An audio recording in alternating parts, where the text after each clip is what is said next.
نحمده ونصلي ونسلم على رسوله الكريم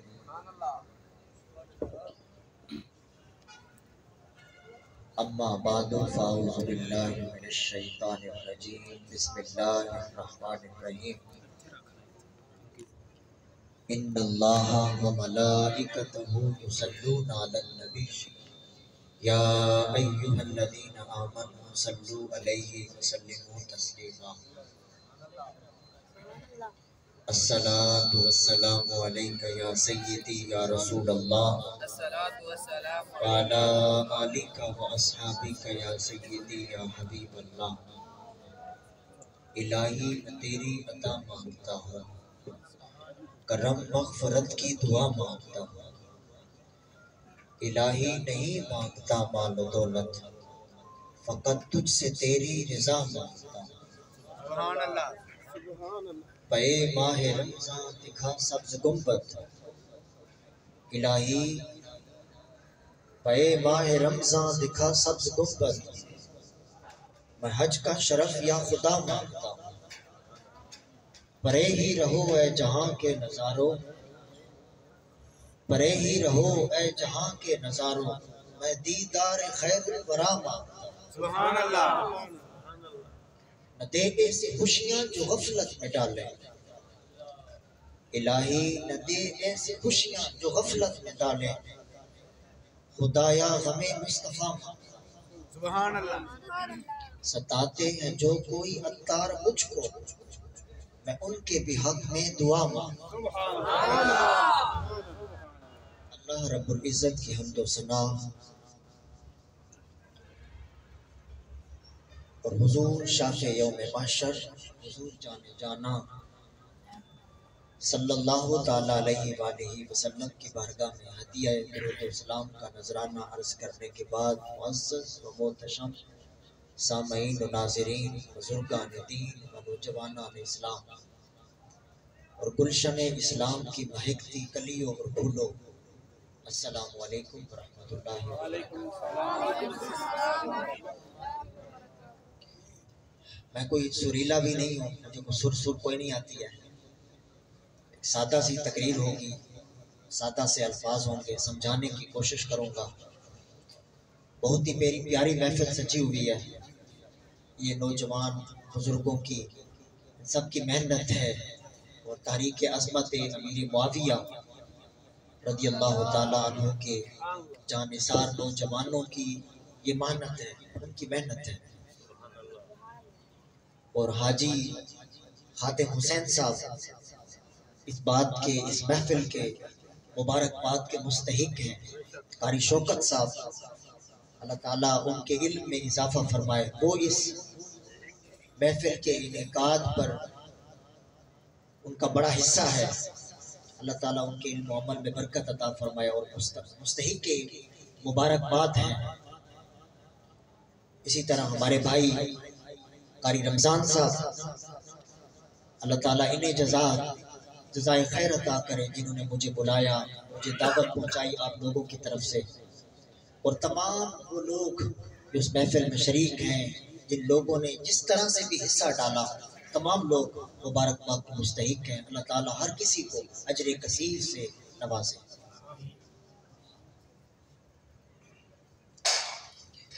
میں اپنے موضوع کی طرف آتا ہوں۔ حضرت علی المرتضیٰ کرم اللہ وجہ کریم اور حضرت سیدہ طیبہ طاہرہ عابدہ زاہدہ فاطمہ سلام اللہ علیہا رضی اللہ تعالی عنہما، ان دونوں کی شان و فضیلت بیان کرنے کو مجھے کہا گیا ہے ناچیز کو۔ اللہ تعالیٰ مجھے حق اور سچ بیان کرنے کی توفیق فرمائے۔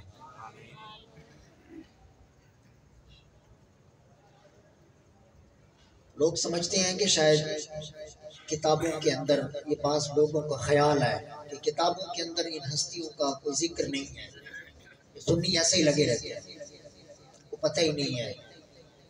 وہ سمجھتے ہیں کہ بخاری اور مسلم یہ پڑھتے ہی کوئی نہیں ہے، ان کو کوئی سناتا ہی نہیں ہے، یہ بس آتے ہیں شعر و شاعری کر کے چلے جاتے ہیں۔ شعر و شاعری بھی صحابہ کرام حضور کی محبت میں کرتے تھے، احسان نہیں کرتے تھے، حسان رضی اللہ تعالیٰ اور بابا جی تو ہمیں سب کچھ سنا کے گئے۔ بابا جی تو ہمیں سب کچھ سنا کے گئے، ہم نے وہ کچھ کسی سے سنا ہی نہیں تھا جو بابا جی نے ہمیں سنایا۔ بڑے بڑے علماء اساتذہ یہ کہتے ہیں کہ بابا جی جو سناتے تھے ہم کبھی کتابوں میں کھنگالتے ہمیں ملتا ہی نہیں، لیکن جب بابا جی کے منہ سے نکلتے ہمیں یاد آتا وہ اس کتاب میں تھا۔ وہ بابا جی سب کچھ سنا کے گئے ہیں، اور یہ بچے یہ آنے والا مستقبل تاریخ لبیک ہے، بچوں کو کھڑا کر دیا ہے نا، یہ سارے نعرے لگاتے ہیں اچھلتے ہیں، آنے والا وقت اسلام کا ہے۔ بابا جی نے جو نعرہ لگایا تھا انشاءاللہ اسلام تخت پہ آئے گا۔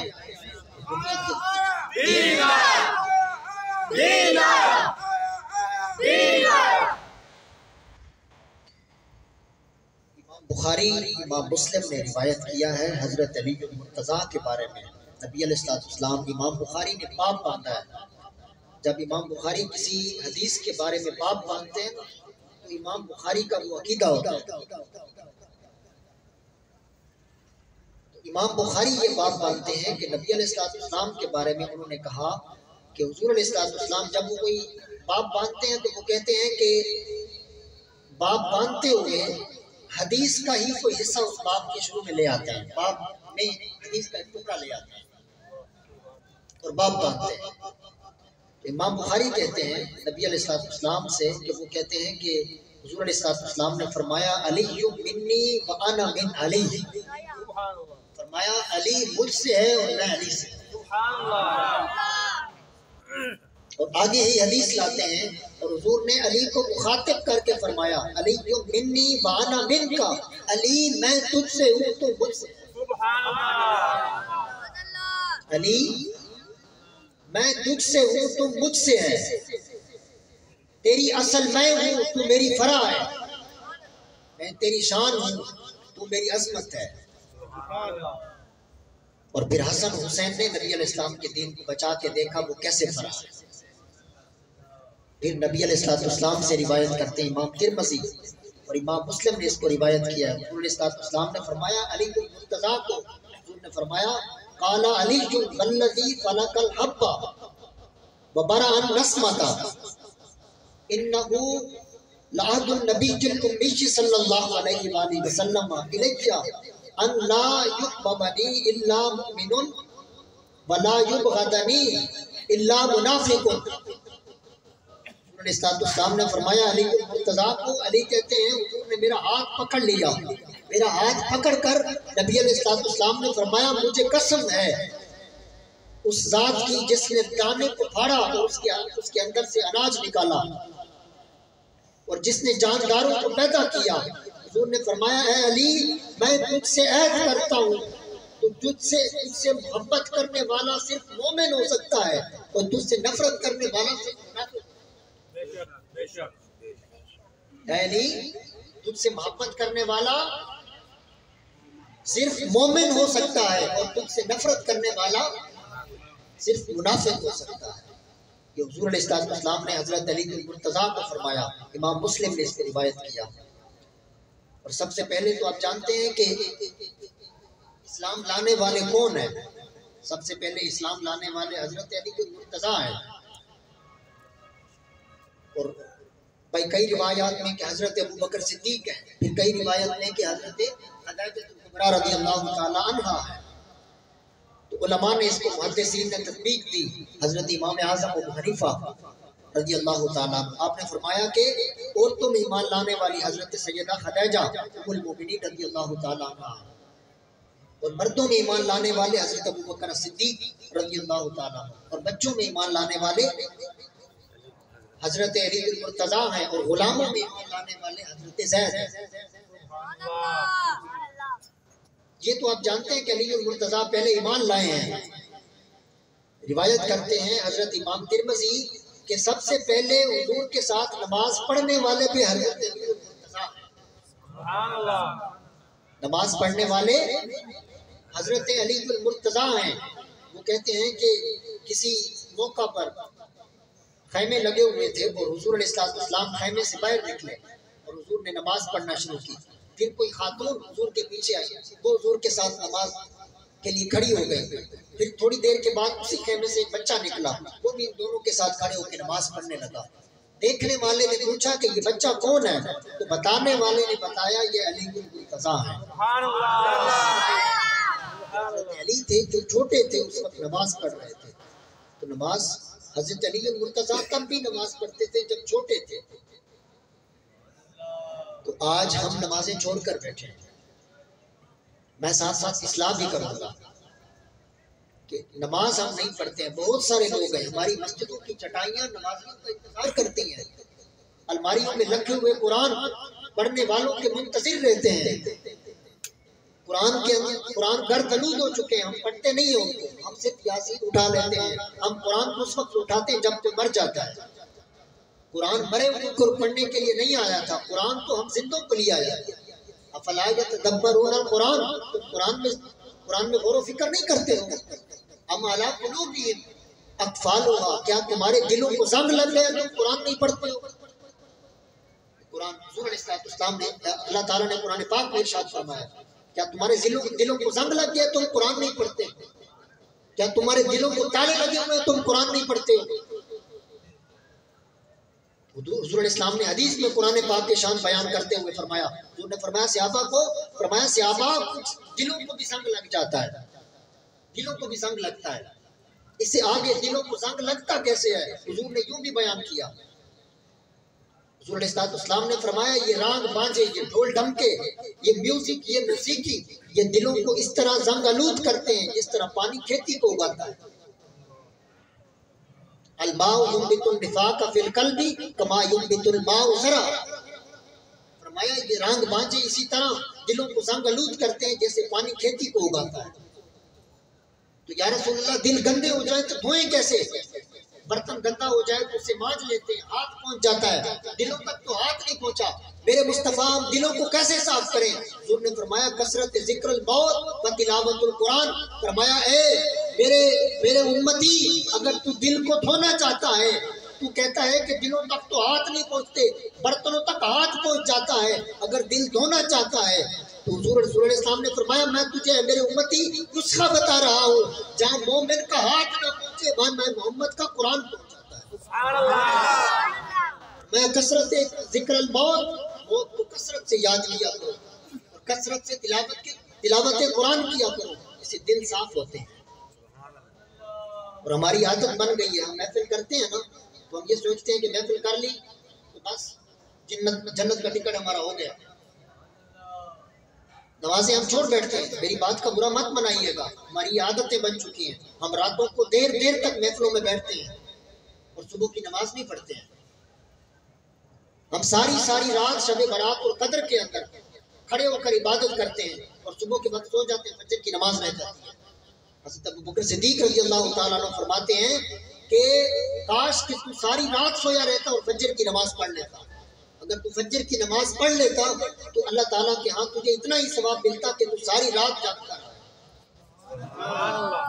ساری رات جاگنے کا ثواب تجھے ملتا.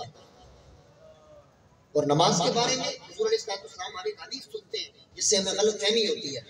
حضور علیہ السلام نے فرمایا تھا مفتاح الجنت لا الہ الا اللہ, کلمہ جنت کی چابی ہے, جس نے کلمہ پڑھ لیا وہ جنت جائے گا. اس طرح ہمارے ہاں ہے کہ جس نے محفل سجا لی وہ جنت جائے گا. ان حدیث میں کوئی شک نہیں ہے مجھے. اور بابا جی فرمایا کرتے تھے ہمارے علماء کے پاس, ہم تو علماء نہیں ہیں, ہمارے پاس کیا ہے, بابا جی فرمایا کرتے تھے کہ علماء کے پاس بڑے بڑے راز ہوتے ہیں جو عوام کو بتا کے نہیں جاتے ہیں, اور یہ دلوں میں لے کر قبروں میں اتر جاتے ہیں. اور باقی بڑی بڑی حدیثیں ہوتی ہیں جو حضور نے بتا رکھی ہوتی ہیں. حضور نے اپنی صحابہ کو بھی وہ حدیثیں بیان کرنے کو منع کیا تھا, لیکن صحابہ اکرام اس لیے بیان کر گئے کہ کہیں یہ خیانت نہ ہو جائے, کہیں ایسا نہ ہو کہ ہم پکڑے جائیں. آخری وقت میں جب موت کا وقت قریب آتا وہ حدیث امت کے حوالے کر دیں. حدیثیں ہیں. حضور علیہ السلام نے جب یہ فرمایا نا کہ مفتاح الجنت لا الہ الا اللہ, کلمہ جنت کی چابی ہے, تو صحابہ جو نئے اسلام میں داخل ہوئے تھے انہوں نے یہ سمجھا کہ شاید کلمہ جنت کی چابی ہے تو چابیاں ہمارے پاس ہے, کلمہ ہم نے پڑھ رکھا ہے, قیامت آنے کی دیر ہے, چھلانگے لگا کے جنت میں داخل ہوئے. اگلے دن 3 دن گزرے تو مسجد میں نمازی کم آنے لگے. حضور نے پوچھا کیا ماجرا ہے, صحابہ کرام نے بتایا حضور وہ جو حدیث بیان کی گئی ہے مفتاح جنت لا الہ الا اللہ، حضور نے فرمایا بلاؤ ان سب کو بلایا گیا۔ جب مسجد نبوی آئے حضور علیہ السلام نے ان سے فرمایا مفتاح جنت لا الہ الا اللہ، میں نے کہا ہے کلمہ جنت کی چابی ہے، لیکن صحابہ مجھے بتاؤ کہ چابی کے دندانے نہیں ہوتے؟ صحابہ اکرام نے یا رسول اللہ ہوتے ہیں۔ حضور نے فرمایا نماز روزہ حج زکات اس چابی کے دندانے ہیں، اگر دندانے نہیں ہیں تو تالے نہیں کھلیں گے۔ کلمہ جنت کی چابی ہے، لیکن حج روزہ نماز زکات اس چابی کے دندانے ہیں، اس لیے چابی کو مکمل کرنا چاہیے کہ چابی کے دندانے ہوں گے تو تالے کھلیں گے۔ تو روزہ نماز حج زکات یہ بھی ہم پر فرض ہے، یہ بھی نبی علیہ السلام کی طرف سے فرض ہوا ہے۔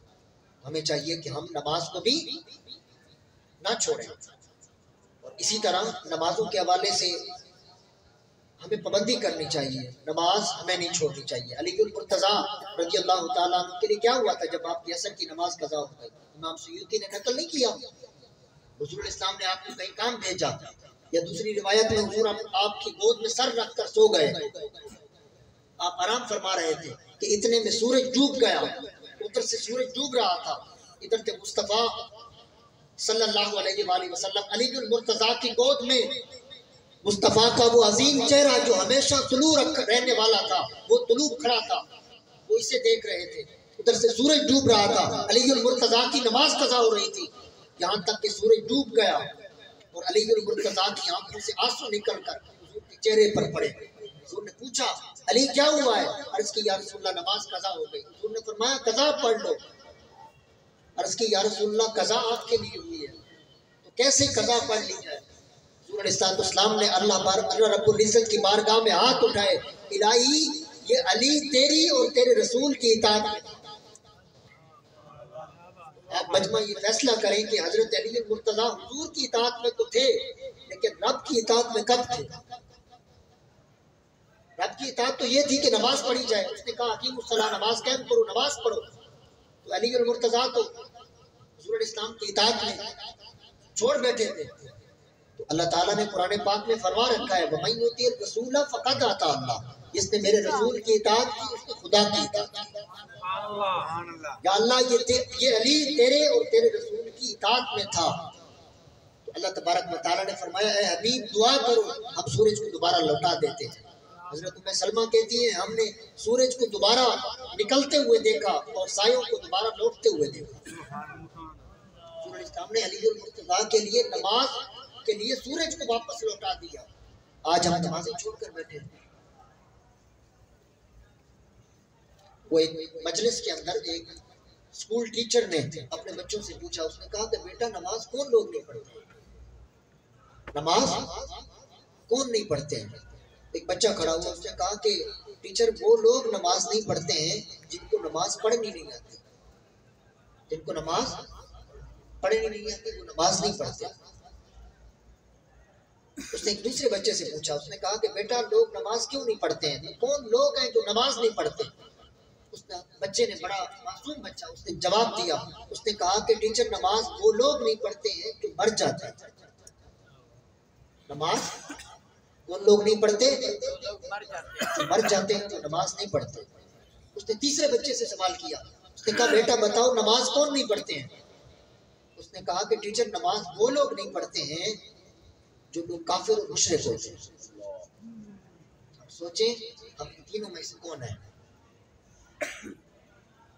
ہم کون ہیں؟ نماز نہ پڑھ کر ہم نہ پڑھنے والے کون ہیں؟